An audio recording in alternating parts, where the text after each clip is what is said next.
I'd like to move to the next chapter today, and that would be environment protection under the Constitution of India.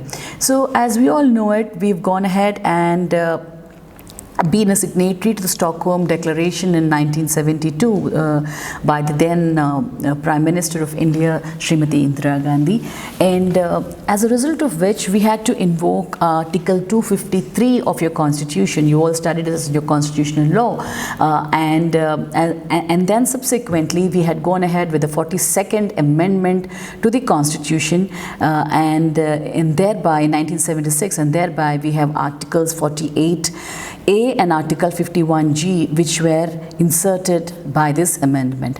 Now, what is Article 48A? 48A provides that the state shall endeavour to protect and improve the environment and to safeguard the forests and wildlife of the country. Okay, so this is what 48 say, which kind of renders a directive to the state under its directive principles of state policy through its Article 48A. And if you look at Article 51G, this is inserted in your fundamental duties under Chapter 4A of your Constitution, which is itself an amendment to the Constitution in 1970. 6, and this is through the 42nd Amendment, as I have already said, and this Article 51G, which is relevant to the environment, makes it a duty of every citizen of India to protect and improve the natural environment, including forests, lakes, rivers and wildlife, and to have compassion for living creatures. So this is what your Article 51G says. Okay, just give me a second. Okay. Now, as I've been discussing in Unit 1, we were talking about the ancient Indian tradition and then about its relevance to environment, whether it is a Kautilya's Arthashastra, which came up with the different penalties in terms of the panas when you have any kind of destruction to the forest or any kind of pollution, or when you do littering or on the roads or any damage to public property.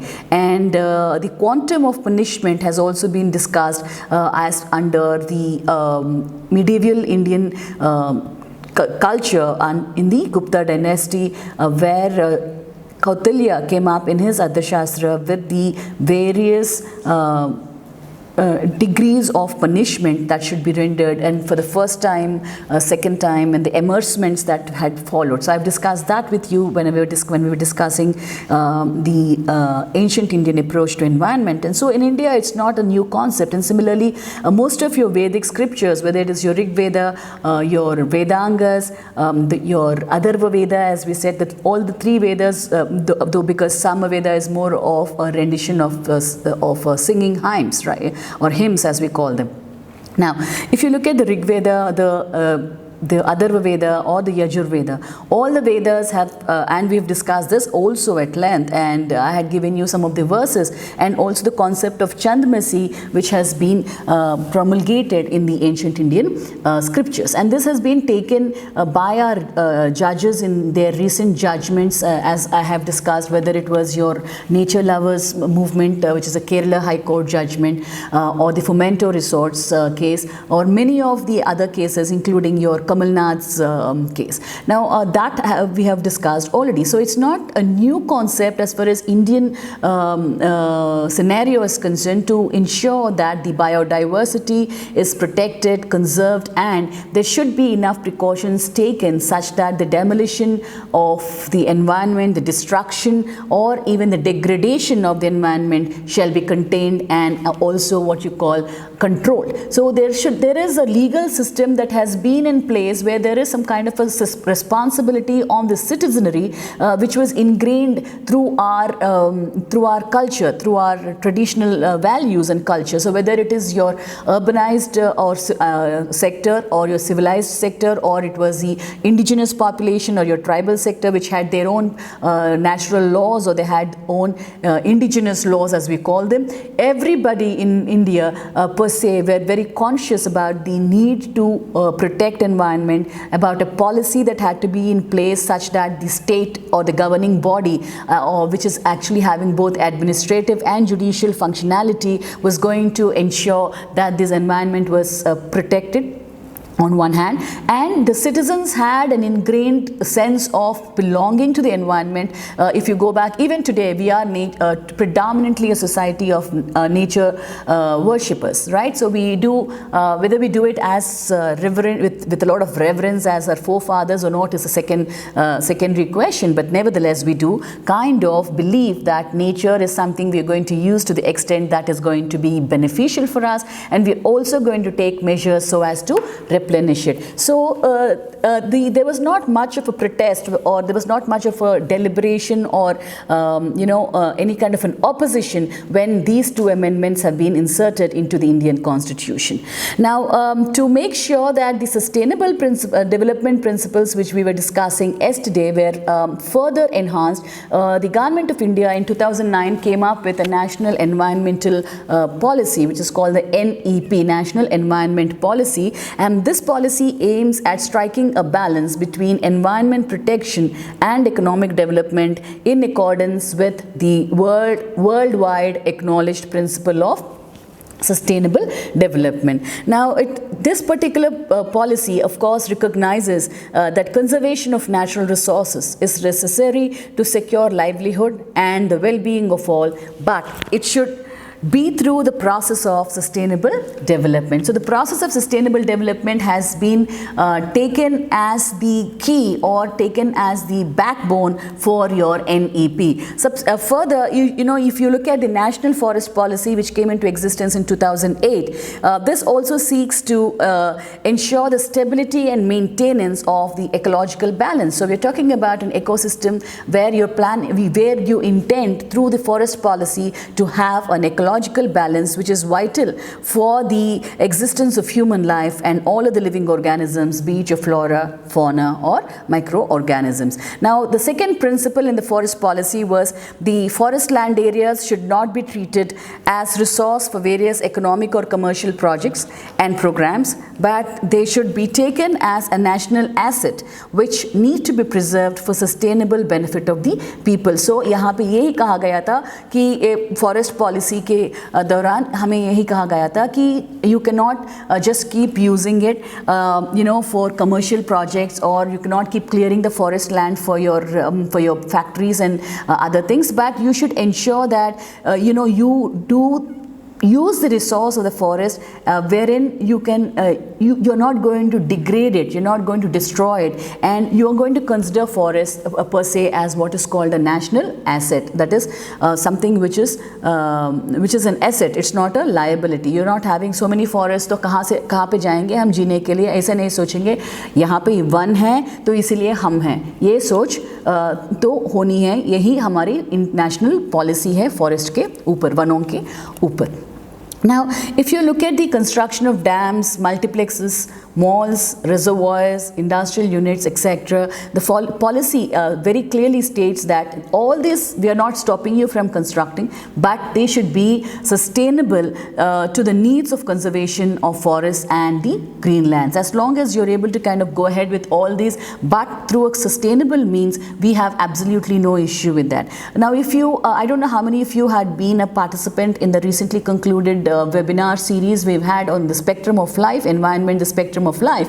In that we had Professor Aditya Singaraju, who was one of our keynote speakers in this particular conference, who spoke on the architecture and what is the green architecture, how do we go ahead with green buildings, what is a green audit, what is the necessity of using naturally available resources in the planning of your own homes, right? And it was a wonderful lecture. I think I'd request you all to go back and listen to what he had to say. It's on your YouTube through our society, of course, through our Law College Dehradun.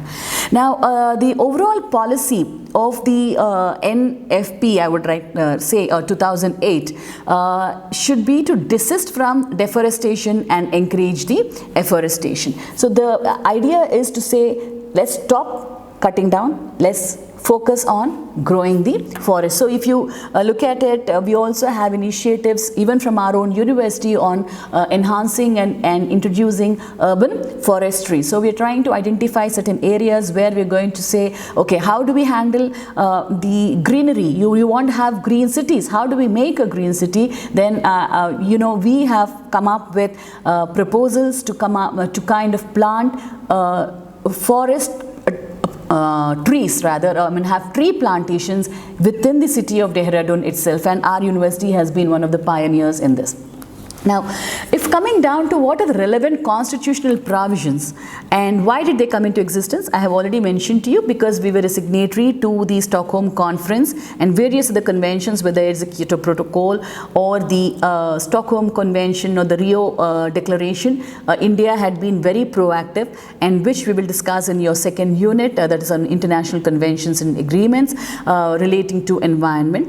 And since we are a signatory to that, invoking Article 253, which empowers the Parliament to make any law for the whole or any part of the territory of India, in the Indian Dominion, for implementing any treaty, agreement or convention with any other country or countries, or any decision made at any international conference, association or other body. So this is what your Article 253 says, and therefore we had come up with the amendments in the 42nd Amendment, Constitutional Amendment Act. We came up with these two amendments which were relating to the environment, that is Article 48A and Article 51G. Now if you look at the union list, all of you are aware of it, we have three lists: union list, state list and the concurrent list. If you look at the union list, entries 13 and 14 of the union list in the 7th schedule to the Constitution contain subject matters which the Parliament can make laws, and this provides for the participation of India in international conferences, associations and other bodies, and implementing of the decisions made thereat, and entering into treaties and agreements with foreign countries and implementing them. So in this particular case, according to the Covenant of the Economic, Social and Cultural Rights, which you've studied in your United Nations organization, you had a Covenant on Economic, Social and Cultural Rights 1979, and which is committed to follow the provisions of Articles 12(2)(b), Article 12(2)(b) of this covenant, which requires the state parties to take steps to achieve the full realization of right to enjoy healthy life. So here we're talking about the right to enjoy healthy life in the Article 12(2)(b). You've studied in your international organizations.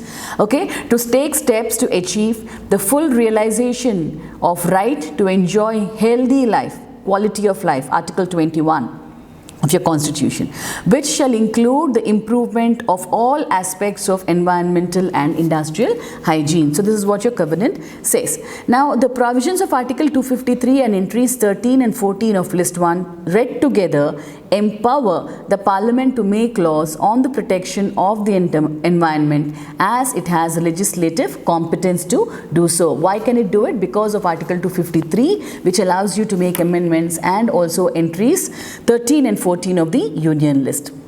Now if you look at the state list, it also has similar powers in its entries 5, 6, 14, 16 and 17 and 24, and if there is a conflict between the state made law and the union law, then of course we go back and invoke Article 254, and that means that your central law shall prevail. At the time of when the Constitution was enforced, the subjects dealing with forests and the protection of wildlife and birds were included in state list, which enumerates subjects over which a state legislator has jurisdiction to make laws. But these subjects were subsequently moved to your concurrent list, that is list 3 in the 42nd Amendment Act of 1976. Why did we do it? Probably the belief was, of course, the state knew what was its state wildlife or its state's biodiversity, but the move to kind of move these subject matter of wildlife and birds and forest protection into the concurrent list, which allowed the center also to make laws in these subject matter, was done such that we had a uniform policy throughout the federal state of India on these subjects, which were directly related to ecology and environment. Now, if you look at it, therefore, we have the list 17A, which deals with forests, and 17B with the protection of wild animals and birds, and a new entry 20A was also added by the 42nd Constitutional Amendment, and this particular entry deals with nothing but your population and family planning, as population was considered as the greatest pollutant of environment. I mean, one of major reasons for deforestation happens to be increased population. For major reason for the inhabitation in industrial areas also happens to be your population growth, and rather what we call population explosion. Right? Now, if in case you look at subsequently we had the issues where there is a conflict between the center and the state on an environment issue. We had come up with many issues like this subsequently in the late 70s. Now, when an individual is, for example, let me tell you, when a project is allocated by the center to a specific state, and the state doesn't think it has in it to kind of destroy its fragile ecosystem, or it doesn't want to, it has a policy, a state policy that does not allow the destruction of that particular environment, because the State Environment and Planning Board should give the go, should say yes, yeah, you can go ahead with this project. The problem comes when the State Environment and Planning Board says no, we cannot give the nod for this particular project even if it is being sanctioned by the center. ऐसे समय पे क्या करेंगे हम, और क्या कर सकते हैं हम, और क्या करनी चाहिए हमें? ये इन तीनों सवालों का जवाब था हमारा Environment Impact Assessment policy. ठीक है. Now, why is EIA very crucial? And in their seventh 5-year plan during the 1980s, there was a proposal and there was an immediate acceptance for this EIA, which is nothing but your environment impact assessment, which does what is called an aspect impact analysis. एक aspect of the environment is taken, and what is its impact on the environment at large is studied. Meaning, if supposing I want to build a house on the riverbed, okay, this is the aspect. Construction on the riverbed is an aspect. इस aspect को मुझे permission मिलनी चाहिए state environment and planning board से. ठीक है, you have to get a clearance, no objection certificate called the NOC from this particular board. मुझे तब मिलेगी when there is a proper clearance given by this environment board. और इस environment board कैसे लेगा आपको clearance? It needs to be doing it has to do it on a rational, and उस rational था हमारा इम्पैक्ट एस्पेक्ट एनालिसिस. ठीक है, experts were sent there and said yes, this is a proposal to construct a particular house or a building or to clear a forest, जो भी proposal है. और वो proposal को लेके they would see, is it a viable proposal? Is it something हम कर सकते हैं? ऐसे कुछ करने से, ऐसा एक forest को हटाने से, in the name of industrialisation, एक फैक्ट्री खड़े करने के लिए या फिर एक मकान बनाने के लिए मैं यहाँ से फॉरेस्ट हटा भी देता हूँ, परमिशन देते हैं हम हटाने के लिए, उस समय क्या होगा? इससे क्या होने वाला है, क्या हो सकता है? ये पूरा इवैल्यूएशन एनालिसिस जो करते हैं वो एक्सपर्ट बॉडी को कॉन्स्टिट्यूट करती है. तो फिर this is done by the state, and this has become mandated, it was mandated upon individual states as also the center to come up with a policy that allows this kind of an analysis. And as I was discussing in the previous sessions, we had the intellectual forum judgment of the Supreme Court that has facilitated the actual enforceability of the environment impact assessment. Now, if I say no, what then? Then it is a no. It means that the eco-sensitivity is being disrupted, or the fragile ecosystem is going to be damaged as a result of this development activity, and hence हम permission नहीं देंगे, या फिर centre को वापस हम reply करेंगे ये कह के कि आप ये प्रोजेक्ट जो हमें देना चाहते हो कोई और कहीं और दीजिएगा, दूसरे स्टेट पे दे सकते हो, क्योंकि हम इस इकोसिस्टम को, इस फ्रेजाइल इकोसिस्टम को हम डिसरप्ट नहीं कर सकते। डिसरप्ट करने से हमें बायोडाइवर्सिटी लॉस हो सकती है। ये वाला रिपोर्ट हमें तब मिलेगी when the impact of a specific aspect proposed shall be clearly analyzed and a report be provided to the state or to the government as or in fact the ministry. Now this is what is the process of your EIA, which you I guess going to study further in your probably in your biodiversity acts. Yeah. Now, what is the second part of the constitutional provision that is very crucial, where the citizens have a major role? That is nothing but the fundamental duty of citizens to protect the environment. Now, Part 4A, as you all know, was inserted to the Constitution by the 42nd Amendment Act 1976, which deals with the fundamental duties, right? Now this particular part, of course, you're all familiar with it. It contains about 10 fundamental duties which every citizen is supposed to discharge.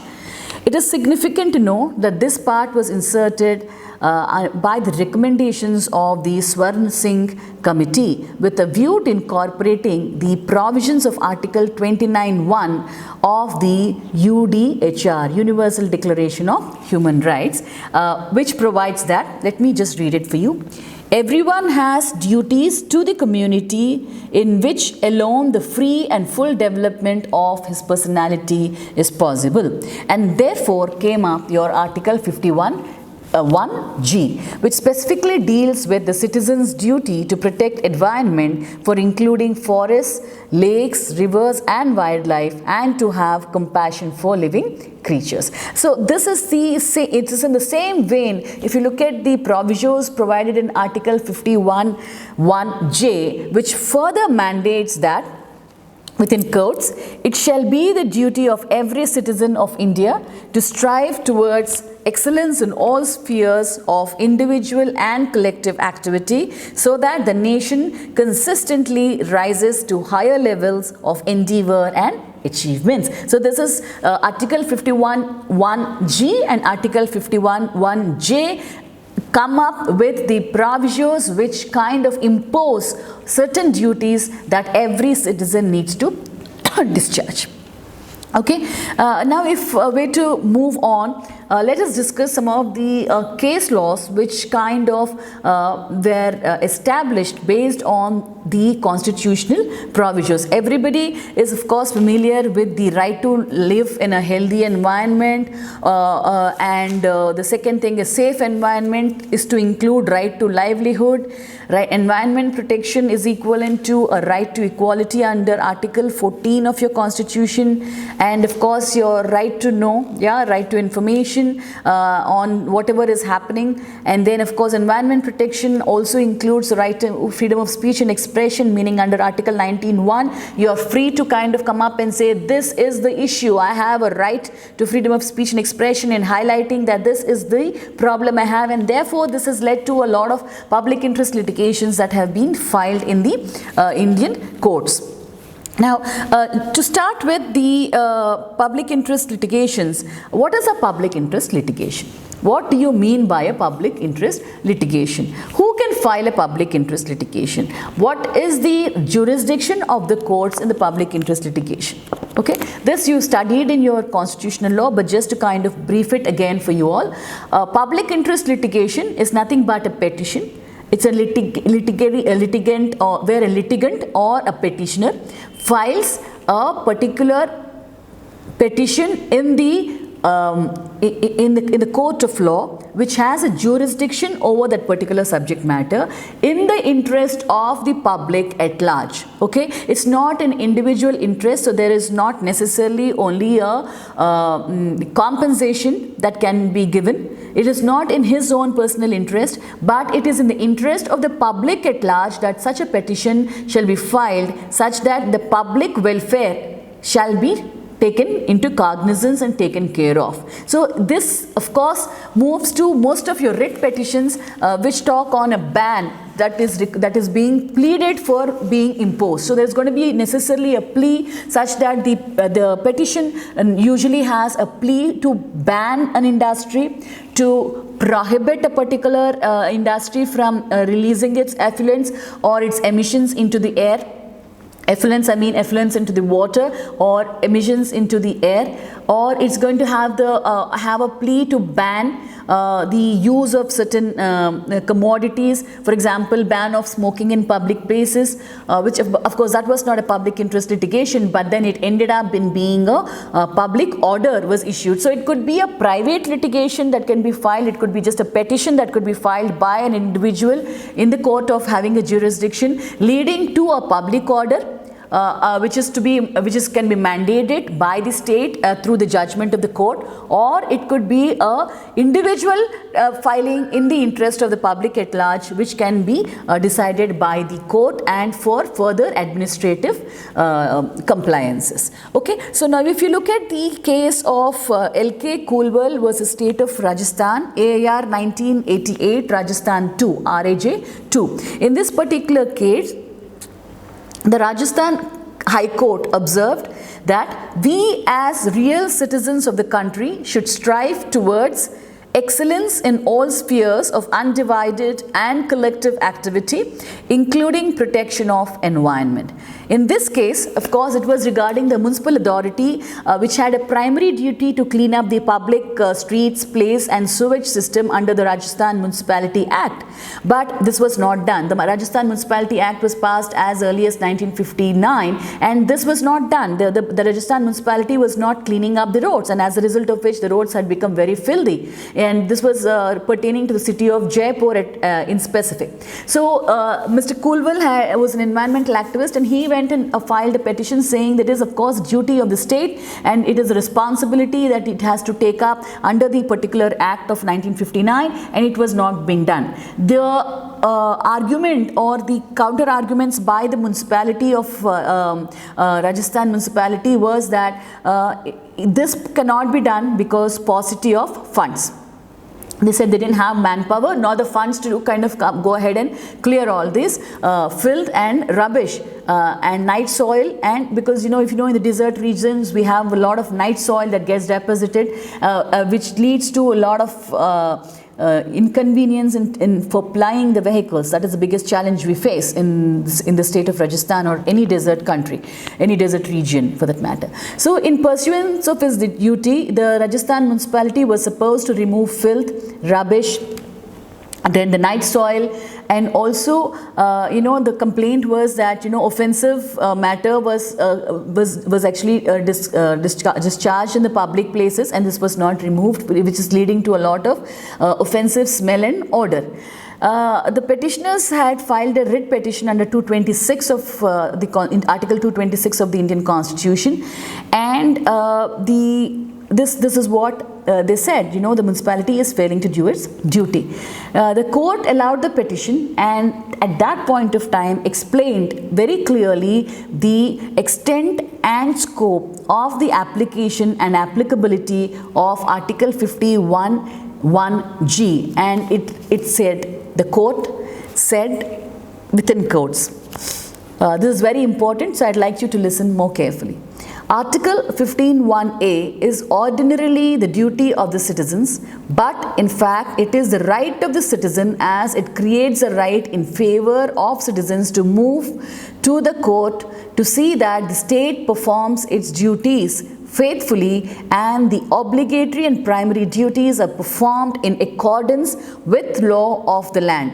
Okay, so through Article 51, which is a duty of the state, it includes also the duty to kind of bring forth, it is a social duty or a social responsibility of every citizen to identify and also assert and bring forth to the knowledge of the court that such and such an act is actually happening. So this is inclusive, and that's what it says.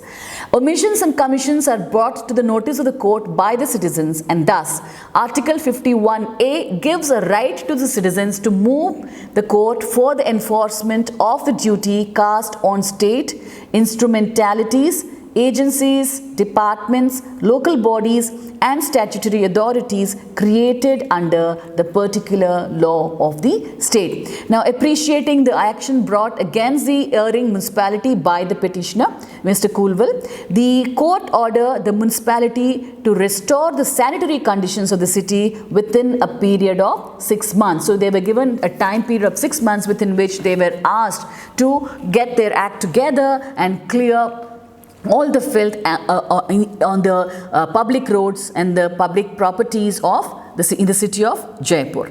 Now, if you go ahead and look at the Goa Foundation versus State of Goa, which is an AR 2001 Bombay High Court judgment, in this particular case, the question for decision before the Bombay High Court was whether a society registered under any locus standi to move the court to prevent ecological degradation. So now comes like, do you have a locus standi? Do you have the locus? Do you have the any kind of a right to kind of go ahead and file a petition for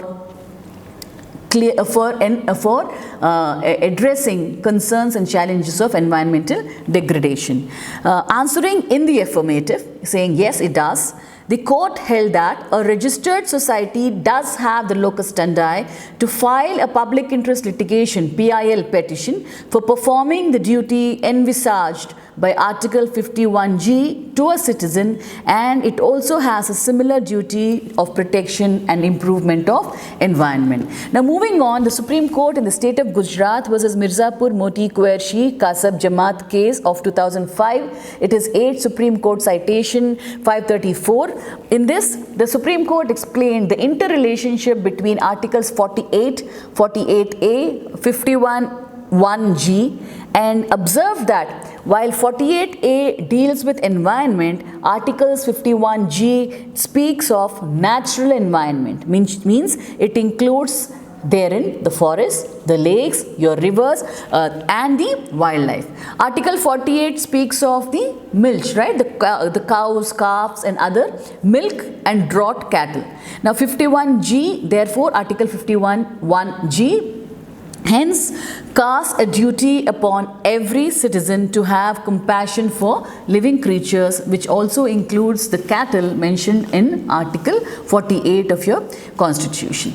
Moving on to the right to live in a healthy environment. I've been discussing the Dehradun mining case. I've discussed it even yesterday, therefore I'm not going to get into details of that, but for it that the court treated the letter which was written to them, as I mentioned earlier, as a writ petition under Article 32 and exercising its epistolary jurisdiction. Now, if you look at the other cases, whether it is your MC Mehta versus Union of India 1987 case, which is popularly known as the Oleum gas leakage case, which I am going to discuss at length in your Air Act, okay, when we are studying your air pollution and the acts related to that. But suffices to say, this is about the Shriram Fertilizers. It's also popularly known as the Shriram Fertilizers case.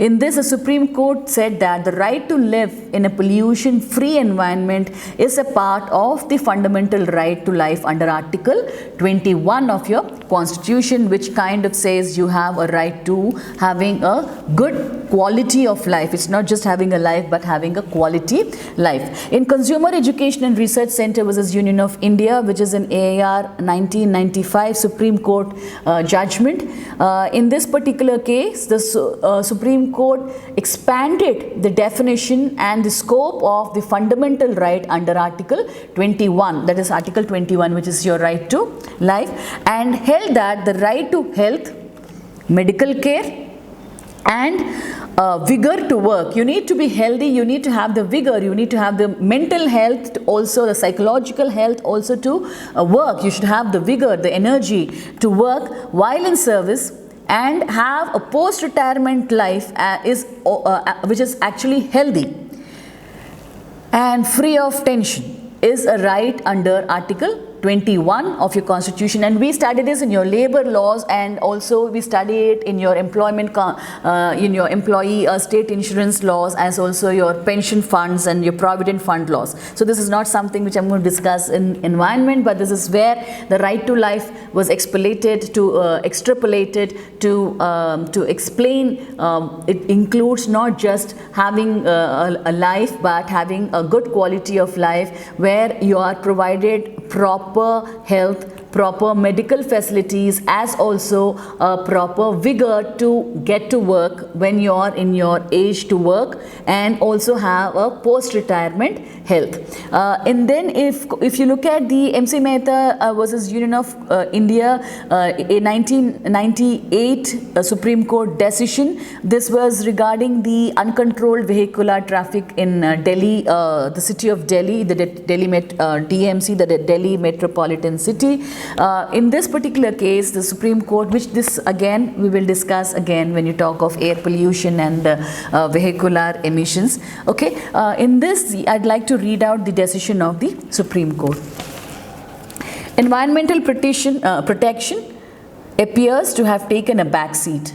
In fact, we are distressed to find that the directions given by this court from time to time have not evoked the response they were expected to evoke. When this court gave these directions, it treated it as a legal issue and proceeded to examine the impact of the right flowing from Article 21 of the Constitution vis-a-vis decline in the environmental quality. Law casts an obligation on the state to improve public health and protect and improve the environment. In their response to this directive, the Delhi administration and the Union of India have pleaded, among other factors, lack of manpower to deal with the growing menace of chaotic traffic and decline in the environmental quality. So this is the decision in the Delhi Metropolitan State with reference to the vehicular pollution. In the other cases of the Supreme Court, which is the Ramcharan Antyanuprasi versus Union of India. This is AIR 1989, Supreme Court 549. This is the citation. The Supreme Court observed, I read again within quotes, "It is true that life in its expanded horizons today includes all that gives meaning to a man's life, including his tradition, culture and heritage, and protection of environment in its full measure would certainly come within the encompass of an expanded purview of Article 21 of the Constitution." So these are two of the Supreme Court judgments which I had kind of read out to you, and this is how strong the Supreme Court is coming down when it comes to any kind of a degradation to the environment. Now again, if you look at the Tamil Nadu tanneries case, popularly known as the Vellore Citizen Forums case, I've discussed this about at least 3 times now with you guys. It was held that the constitutional provisions contained in Right to Life, Article 21 or Article 47, 48A or 51AG and other provisions of the Water Act of 1974 or the Air Act of 81, all these principles have to be taken into cognizance when you're going ahead with any kind of a decision in terms of the environmental degradation, and if you're taking a decision, the jurisprudence includes the provisions of all these constitutional provisions, the statutes, and also the application of the principles that govern the environment. So through these cases we can say, through most of these judgments we can say that the judicial activism in environment protection has taken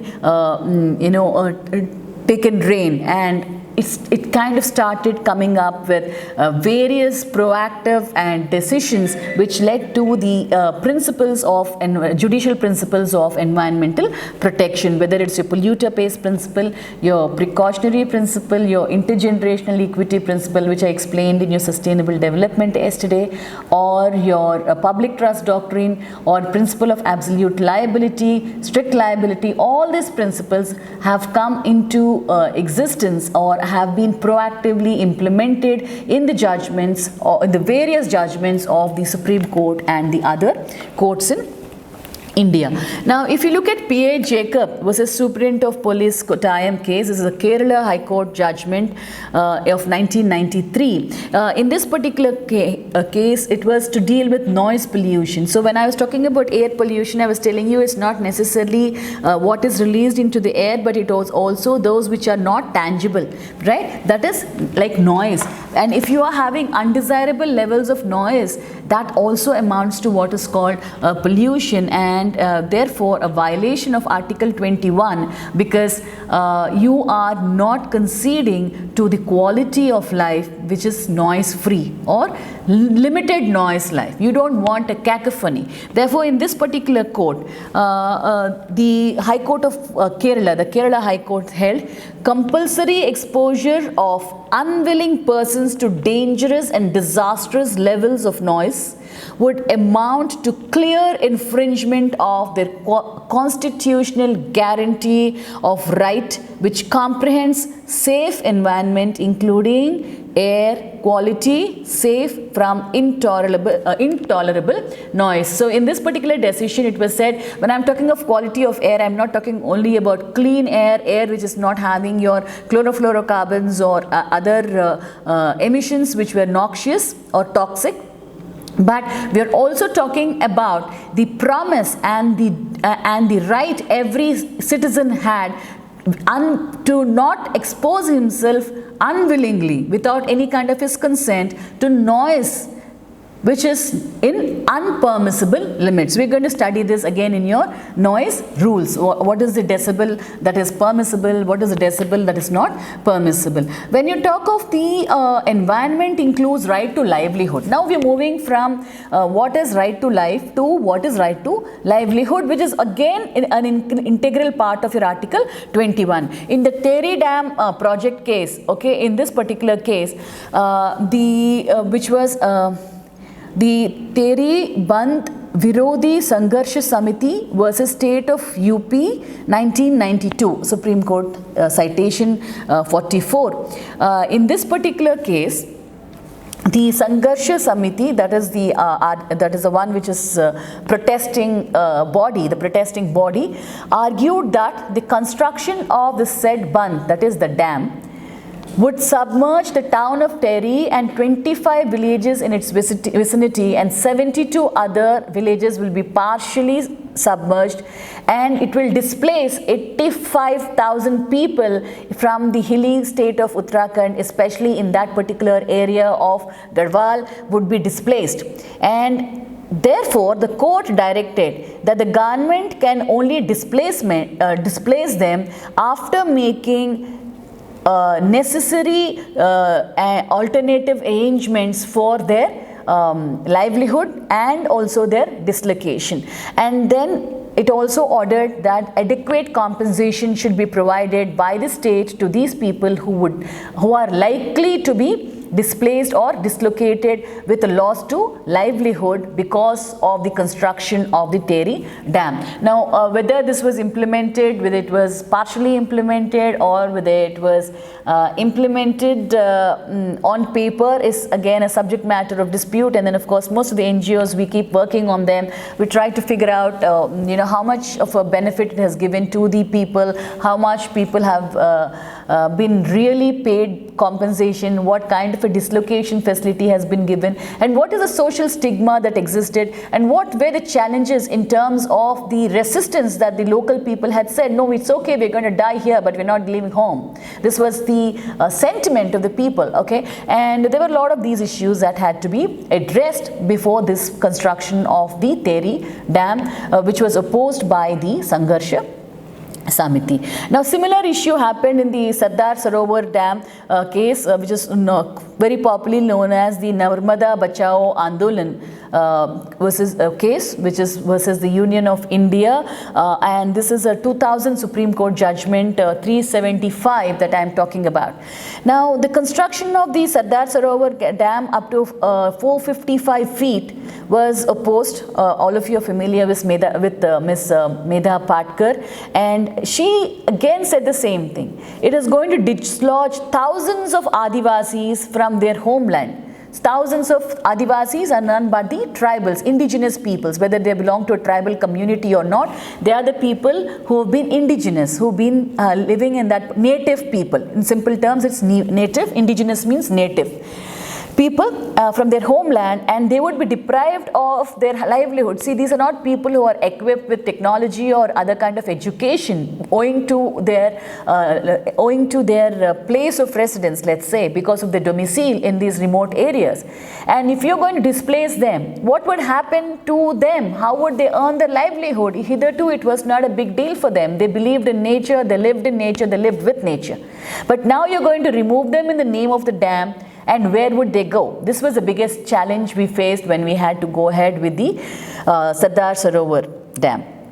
In this particular case, so what did the court say? It had to take some kind of a stance. It had to kind of look at the environment on one hand, the people on the other, and development on the third. So it was in a absolute web. It was a nexus of trying to get to a amicable solution where all the three aspects, one, the environment was not degraded, two, okay, environment, we can still going to look at what best technology can be used to contain the environmental degradation and make sure that there was no depletion of the resources, or whatever could be done through the impact assessment drives.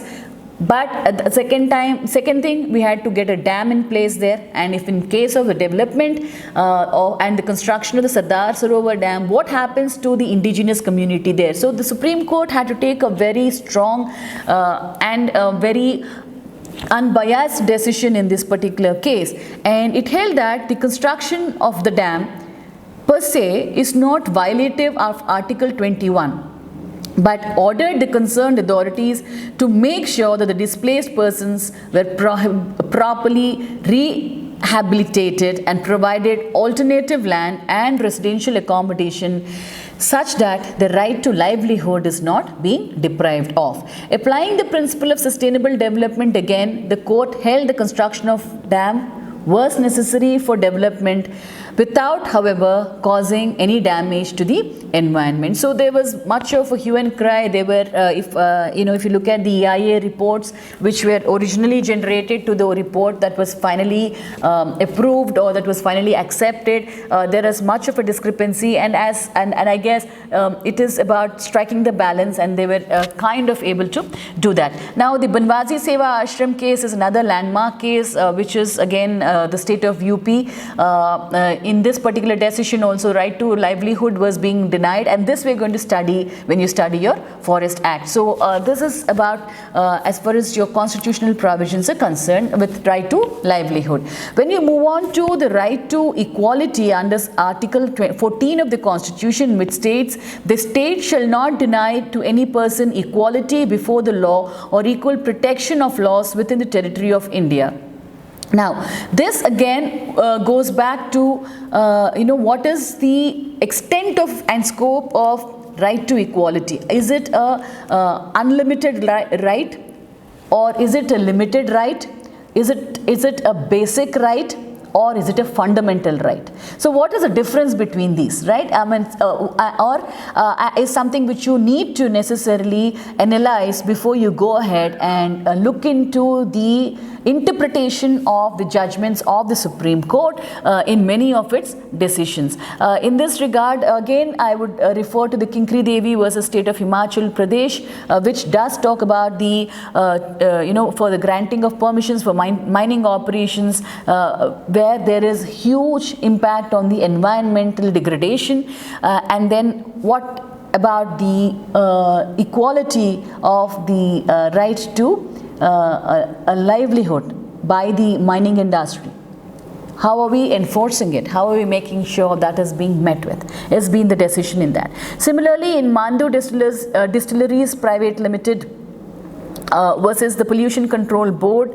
This is a Madhya Pradesh case, if I'm not wrong. Yes, it is a Madhya Pradesh High Court decision of 1995. In this, the Pollution Control Board of Madhya Pradesh ordered the stoppage of production by the industry as it was causing immense water pollution. Similar thing happened with your Calcutta tanneries case, or with your Kanpur tanneries case, and also with your Madras tanneries case, right? Wherever you had this leather industries, what happened in that case? Similar decision was held, and then in this particular case, the order the Pollution Control Board, which we shall call PCB henceforth, was challenged on the ground that it was arbitrary and biased, and it was held that the order was without merits and the principle of justice has been violated. So the principles of natural justice, which have to be invoked under Article 14 of your Constitution, have been violated in many of the High Court judgments, where an order was to ban or to impose a ban or prohibit an industry from running in toto was actually given by the High Courts. But then it should have been an order which could be amended such that the order should probably have said, you are going to go treat the effluents which you're trying to discharge, and then we have no objection to you running your industry, and because we don't have an issue about giving you your right to equality, as long as you realize that you have a responsibility to clean up your act, to make sure that you take enough precautions such that the effluents are not discharged such that the public is getting affected, because most of these cities, most of these villages, the river water happens to be the source of drinking water for consumption by the people, and also the groundwater contamination should be contained or should be limited, and should probably, and this factories should have probably, the High Court should have told them, you're going to go ahead and do the necessary cleanup and of the effluents which have been discharged, and include in your balance sheets, right? Include in your investment portfolio not just what you want to put up for your plant, but also a unit that talks about the treatment of the effluents, treatments of the emissions, treatment plants, whether it's about your emissions into the air or effluents into the water. So with this, we kind of understand the constitutional proactiveness in terms of protecting the environment. So with this, we move to the next chapter, that is the judiciary's role and what are the various principles governing environmental protection. So yeah, this is what I have to say for today. Any questions? Please post them in your chat box. No questions?